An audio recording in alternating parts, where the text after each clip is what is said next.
Mantan Rektor UIN Suskaryau, Ahmad Mujahidin, divonis hukuman penjara 2 tahun 10 bulan oleh Majelis Hakim Tipikor pada Pengadilan Negeri Pekanbaru.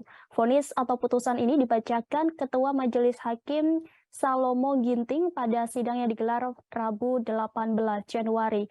Diungkapkan Hakim, Ahmad Mujahidin dinilai terbukti secara sah dan meyakinkan bersalah setelah melakukan perbuatan kolusi secara bersama-sama dalam kegiatan pengadaan jaringan internet kampus. Untuk mengetahui informasi selengkapnya, Tribuners, kami sudah terhubung langsung dengan rekan Rizky Armanda, reporter dari Tribun Pekanbaru. Silakan laporannya rekan Rizky.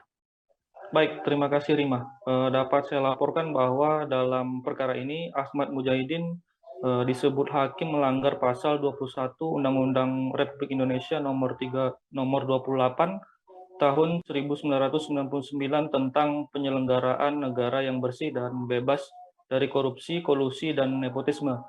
Dan hal ini sebagaimana dakwaan alternatif ketiga dari Jaksa Penuntut Umum.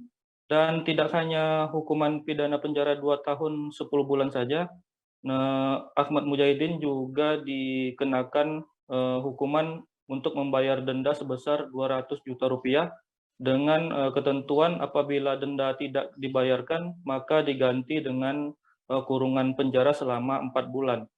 Dan untuk diketahui bahwa vonis ini lebih rendah 2 bulan saja jika dibanding dengan tuntutan yang dilayangkan oleh Jaksa Penuntut Umum pada sidang sebelumnya, di mana JPU Sinta Damesiaan dalam tuntutannya yang dibacakan beberapa waktu lalu menuntut Ahmad Mujahidin dengan hukuman 3 tahun penjara dan denda 200 juta rupiah dengan subsidiar 6 bulan kurungan penjara.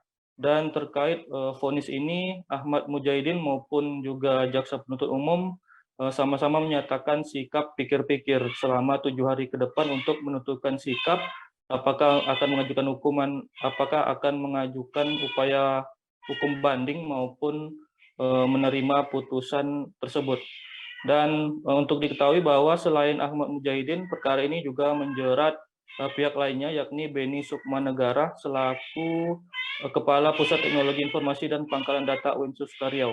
Begitu Rima. Baik, terima kasih atas laporannya rekan Rizky Armanda. Selamat bertugas kembali.